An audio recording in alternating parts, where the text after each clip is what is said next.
해외에서 K푸드, 특히 K라면 지금 인기가 장난 아니잖아요. 이 라면 수출액이 거의 5억 달러가 넘었다고. 보수적인 건 맞아요. 사람들 입맛이 바뀌지 않잖아요, 사실. 대부분의 식품회사들이 중점을 두고 있는 타겟층이 내보내는 신제품 종류가 뭐고 판매 현황이 어떻고 그런 것들도 다 이제 조사를 하고. 그것도 뭐 같이 또 알아요. 연구소나 마케팅은 목표가 신제품 매출액인데 영업에서는 신제품 매출액이 꼭 목표는 아니거든요.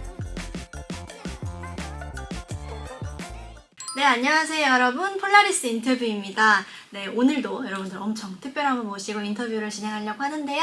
간단한 자기소개 한번 부탁드릴게요. 안녕하세요. 저는 올해 49살이고요. 아이 2명 갖고 있는 23년차 직장인 TR이라고 합니다. 반갑습니다. 직장인이라고 하셨는데 네. 어떤 회사를 다니고 계시죠? 여러 가지 이제 산업군이 있는데 이제 이른바 CPG라고 불리는 산업군이 있어요. 소비재. 그 CPG라고 하면 네. 커스터머 패키지드 굿즈라고 이제 약자로 이렇게 쓰는데 네네. 그 CPG 이제 업계가 보통 보면 식품 회사도 있고 화장품 파는 회사도 있고 그런 회사들 중에 식품 회사 중에 이제 라면을 주로 이제 생산하고 네. 하는 회사에 근무하고 있습니다. 아, 네. 제가 라면을 정말 좋아하거든요. 제가 예전에는 막 초등학생 때 학교 끝나고 집에 가면 라면 하나씩 꼭 끓여 먹었어요. 네. 한창 막 자랄 때. 그래서 라면을 정말 좋아하는데 또 해외에서 K푸드, 특히 K라면 지금 인기가 장난 아니잖아요. 진짜 올해 상반기만 해도 이 라면 수출액이 거의 5억 달러가 넘었다고 이런 기사가 날 정도로 인기가 장난 아닌데 이거에 대해서 한번 이야기를 해주실 수 있을까요? 예, 뭐 저희 회사도 뭐 수출 그다음에 현지 법인에서 생산해서 판매를 하고 있는데 네네네.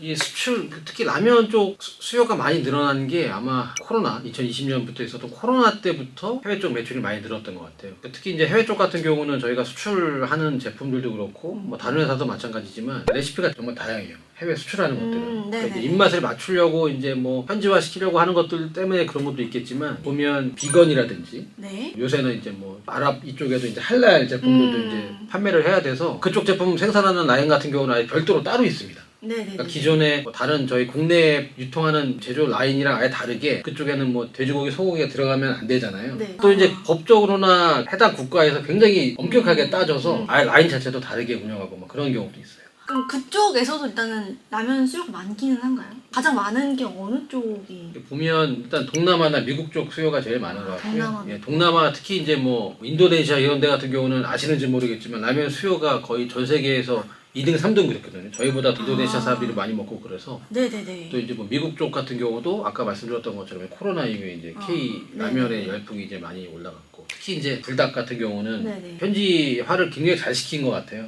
뭐 또 맵게도 하고 안 맵게도 하고 해서 네네네. 뭐 불닭 같은 경우는 인기가 굉장히 많은 걸로 알고 있습니다. 그리고 이제 또 외국인들이 좀 약간 매운 걸 잘 못 먹는다를 좀 많이 알려져 있잖아요. 그쵸, 한국인들. 네, 한국은 또 약간 맵부심 막 이런 그쵸, 게 그쵸. 있으니까 매운 걸 먹겠지만 저는 외국인들이 이렇게 매운 거를 찾아서 먹는 게 좀 신기했거든요. 그러니까 저도 보면 되게 신기한데 네. 특히 이제 라면 저희 나라에서 파는 라면이 다 맵잖아요. 그렇죠. 근데 보면 입맛이 많이 한국화된 거 아닌가라는 생각도 들어요. 아, 해외. 많이 예. 아. K푸드가 이제 인기가 많다 보니까 네네네. 그쪽으로는 많이 이제 입맛이 저희도 이제 서양 음식 많이 먹다 보면 처음에는 뭐 느끼하고 못 먹었는데 지금은 잘 네네. 먹잖아요. 네네네. 그런 것처럼 많이 이제 진짜 K 열풍이 네네. 굉장히 크긴 큰 것 같습니다. 심지어 이런 것도 있잖아요. 막 매우니까 막 매운 거 먹기 챌린지. 맞아요, 해가지고. 맞아요. 네, 매운 거 라면. 많이 먹기 막 그런 것도 네네네. 있고. 그래서 네. 라면 K 라면 챌린지 이런 것도 되게 많더라고요. 회사에도 뭐 인턴들을 뭐 인도나 뭐 태국 사람들을 써서 뭐 입맛을 좀 확인해서 이제 뭐 수출하는데 도움이 되게 아, 뭐 그렇게 먼저 개발하는 일단 뭐 그런 테스트를 것도 있고 한번 그렇죠, 해보고. 그렇죠. 그런 경우도 있고 합니다. 그리고 제가 알기로는 이 식품 쪽 이 산업이 좀 보수적인 걸로 많이 알고 있어요. 그리고 이 음식이라는 게 사람들의 입맛을 맞춰줘야 되잖아요. 근데 또 특정인들이 아니라 대부분의 사람들이 좀 즐겨 찾게 만들어야 되는데 그게 되게 까다로울 것 같거든요. 그런 산업으로 알고 있는데 그래서 어떠신지 뭐 회사 이런 분위기라든지 뭐 이런 것도 갖다 얘기해 주면 좋을 것 같아요. 네, 폴라리스님 말씀하셨던 것처럼 보수적인 건 맞아요. 사람들 입맛이 바뀌지 않잖아요, 사실. 저희 회사도 마찬가지지만 대부분의 식품 회사들이 중점을 두고 있는 타겟층이 네. 젊은 사람들이에요. 네. 왜냐하면 조금이라도 어렸을 때부터 저희 회사의 제품에 익숙해지면 네. 이게 거의 평생 가거든요. 아, 그렇죠. 그래서 보면 식품 회사들 뭐 다는 아니지만 식품 회사들 그 매출을 보면 이게 확 꺾이거나 확 뭐 급격하게 올라가는 회사가 거의 없습니다. 올라가는 회사도 있긴 있지만 네네네. 이게 어느 정도 안정적인 궤도에 올라오면 이게 네네. 항상 같은 수요가 이렇게 있거든요. 네. 이거 되게 스테이블하겠네요. 그렇죠, 이런 그렇죠. 것들이. 기본적으로 깔고 가는 매출이 이렇게 있다 보니까 아무래도 이제 좀 더 어린 사람들한테 이제 많이 이제 마케팅을 하고 아, 그 사- 입맛을 좀 익숙하게 만들어 놓는. 그렇죠, 그렇죠. 네. 그런데 해외도 마찬가지인 게 네. 특히 이제 해외 같은 경우는 현지 사람들의 입맛에 맞추기가 되게 어려워요, 사실. 그렇겠죠. 그래서 지금 뭐 인기가 있다라고 하는 뭐 CJ 비비고나 네네네. 뭐 불닭 이런 것들이 네네네. 사실 현지 입맛에 맞춰서 성공한 게 아니거든요. 한국 사람들이 먹는 거를 좀 더 한국 사람처럼 더 만들어서 수출을 하다 보니까 네. 이게 한국화를 더 이제 더 증폭시킨 네네. 제품들인 거죠. 네. 그렇게 한번 터져버리니까 이제 해외에서도 꾸준한 매출이 발생을 하고 음. 그거를 또 이제 노리라고 이제 다른 음. 식품 회사들도 많이 이제 연구를 하고 네. 마케팅을 하고 이제 그런 상황입니다. 말씀하신 것처럼 약간 외국인들이 좀 K 입맛 이런 거에 좀 익숙해져가고 그렇죠. 있는 네, 것 네, 같아요. 식품들도 많이 수출되고 그만큼 많이 사가고 있기 때문에 뭐 김밥 같은 것도 그렇죠. 네, 그렇죠. 어떻게 보면 건강식이다 이렇게도 그렇죠, 얘기할 그렇죠. 정도로. 예. 저희는 분식집 가서 먹는 게 김밥인데 음. 이제 다른 나라 사람들은 하나에 다 들어가 있으니까 네네네. 고급 음식처럼 이제 느껴지는 경우도 있죠. 그렇죠. 뭐 이제 오히려 막 애기들 간식 같은 것도 햄버거 이런 게 아니라 맞아요. 김밥 네, 이런 네. 걸로 맞아요. 대체를 많이 한다고 뭐 야채도 많이 들어가고 하니까 네네.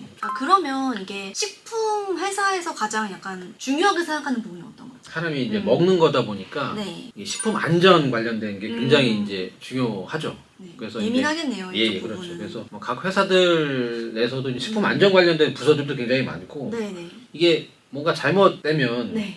회사 이미지에 이제 타격이 굉장히 크거든요. 네네. 특히 이제 수출하는 것들 마찬가지고 뭐 내수 제품들도 마찬가지고 음. 뉴스가 한번 나버리면 그 매출이나 굉장히 많은 영향을 받기 때문에 급감하나요? 네, 그렇죠. 막 불매 나고 막 이제 불매운동 네네네. 나고 막 그런 경우도 있어서 네. 회사 내부적으로는 하여튼 그런 쪽에 굉장히 많은 관심을 음. 두고 신경도 많이 쓰고 제조 과정에서도 뭐 이물이나 이런 게 안 들어가게 음. 3중 4중 뭐 그렇게 굉장히 많이 신경을 쓰고 있는 편입니다. 그럼 또 갑자기 궁금한 건데 경쟁사들이 있을 거 아니에요? 그런 거는 또 이제 어떤 식으로 파악을 하세요? 새로운 거 나오면 찾아서 그렇죠. 뭐 그런 것도 그런 있고 팀이 따로 있을 것 같아요. 그렇죠. 그런 네. 뭐 메뉴 경쟁사에서 뭐 내보내는 신제품 종류가 뭐고 그렇죠. 판매 그거에- 현황이 어떻고 그런 것들도 다 이제 조사를 하고 그리고 또 뭐 같이 또 알아요. 그, 식품회사 알겠죠. 사람들끼리 네네네. 경쟁사지만 뭐 네. 아는 사람들도 있고 뭐 네, 정보도 비슷한 뭐 요 직종 교류하고 하는 일하시니까. 것도 있고. 네. 예, 맞습니다. 예. 그럼 이제 식품회사잖아요. 구내식당이잖아요. 있죠. 그런 시장 있죠. 잘 나오나요? 예, 밥 잘 나오고요. 네네. 저희 회사 같은 경우는 매주 금요일 날 라면이 나옵니다. 그럼 라면 끓여서 이렇게 예, 그래서 한 끓여서 접시 나오는. 예, 예. 그럼 뭐 매주 라면 바뀌는. 예, 매주 바뀌고요. 예. 매주 오. 금요일은 하여튼 구내식당에서 저는 라면을 라면을 먹고 드세요? 있어요. 그럼 이제 식품 회사 같은 경우도 연 목표나 아니면 계획들을 그렇죠. 미리 세워놓잖아요. 그렇죠. 그럼 예를 들어서 뭐 올해는 신제품 몇 개를 낸다. 뭐 이런 것들이 있을 것 같은데 있죠, 있죠. 그거에 대해서 네. 한번 얘기해 주실 것 같아요. 각 여러 가지 이제 부서들이 있는데 네네네. 뭐 이른바 뭐 마케팅이나 연구소 같은 경우에는 진짜 플라리스님 말씀하셨던 것처럼 네. 올해는 내년에는 몇 개의 제품을 낼 거다라는 계획이 있어요. 그러다 보면 이제 네. 영업에서는 또 그런 시제품을 또 이제 판매를 해야 되니까 그런 또 네. 목표도 있어요. 그러면 만약에 시제품을 내면 기존에 있던 제품들의 매출이 떨어지는 효과가 또 있을 수가 있거든요. 그러니까 이른바 그런 거를 이제 전문용어로 카니발리제이션이라고 하는데 네네네. 신제품을 냈는데 그게 도리어 기존에 판매하던 주력 제품들 판매를 이제 매출을 하락시키는 깎아먹는. 예, 그렇죠. 네네. 항상 그런 게 딜레마입니다. 네네. 식품회사 같은 경우는 신제품 내기도 참 그러네요. 그렇죠. 그러니까 연구소나 마케팅은 목표가 신제품 매출액인데 영업에서는 전체 네. 매출액이 중요한데 그렇죠, 그렇죠. 신제품 매출액이 꼭 목표는 아니거든요. 기존 거를 가져가면서 그렇죠. 이것도 매출을 늘리기에는 또 수요가 그렇죠, 또 그렇죠. 그거 조절하기 쉽지도 않고. 그러니까 같은 제품군을 팔더라도 뭔가 틈새 시장이나 네. 다른 제품군으로 많이 연구를 하려고 하는데 그게 자체가 쉽지만은 않거든요. 그럼 어떻게 보면 이 연구소랑 영업부, 그다음에 마케팅부 이렇게 좀 이 소통이 돼야 만들어지고 그렇죠. 하는 그렇죠. 거지 않을까요? 이게 그렇죠. 연구소가 나 이거 맛있는 거 만들었어 해도 그거를 팔 거는 또 영업부랑 마케팅부의 그렇죠. 책임인 거잖아요. 그렇죠. 그러니까 이제 어떨 때는 음. 신제품이 잘 터지면 다 잘했다고 이제 서로 이제 뭐 으쌰으쌰 하는데 뭐 내가 잘 만들었고 그렇죠, 너네가 그렇죠. 마케팅 잘했고 그렇죠. 영업부가 우리- 잘했다. 그렇죠, 그렇죠. 근데 이제 뭐 망하는 신제품이다. 그러면 이제 서로 이제 핑계를 대는 거죠. 제품 자체가 맛이 없었다. 아니면 마케팅을 잘했는데 잘못해서 너네 못했다. 그렇죠. 소비자들이 인지를 못했다. 아니면 영업에서 입점을 잘 못해서 판매가 안 됐다. 이제 그렇게 이제 되는 경우도 있고 그런 게 좀 딜레마인 것 같아요. 식품이 진짜 이 신제품에 대해서 좀 민감한 부분이긴 그렇죠. 하네요. 네. 잘 만들어도 잘 못 팔면 그것도 문제고. 그렇죠. 네. 그러면 또 식품 회사만의 복지가 또 있을 것 같은데 좀 어떻게 있는지. 축제라고 하기는 좀 그렇지만 네. 저희 이제 뭐 창립기념일이라든지 뭐 근로자의 날 그런 날 같은 경우에 이제 저희 회사 자사몰이 있거든요. 네네네. 자사몰에 이제 포인트를 줘요. 5만 점, 10만 점 이렇게 음. 주면 그 이제 점수 가지고 자사 제품을 사 먹을 수 있게 뭐 음. 그렇게 해주는 거는 있습니다. 네. 아 그게 끝인가요? 특별히 얘기할 거는? 특별히 그런 건 있고 또 네. 이제 식품회사다 보니까 음. 저희가 이제 판매하는 제품들 같은 경우는 부서에 이렇게 있어요. 그래서 네네. 이제 뭐 예를 들어 야근을 하거나 그러면 뭐 그냥 먹기도 먹을 하고 수 있는. 뭐 먹으면서 또 일을 할 수도 있고 뭐 그런 네. 데에서는 되게 자유롭습니다. 일하면서 먹어도 되나요? 근데 먹어요 저도. 아 그래요? 드시면서 일하시는구나. 네, 네. 아 그런 부분은 좀 유연한 편이다. 그렇죠.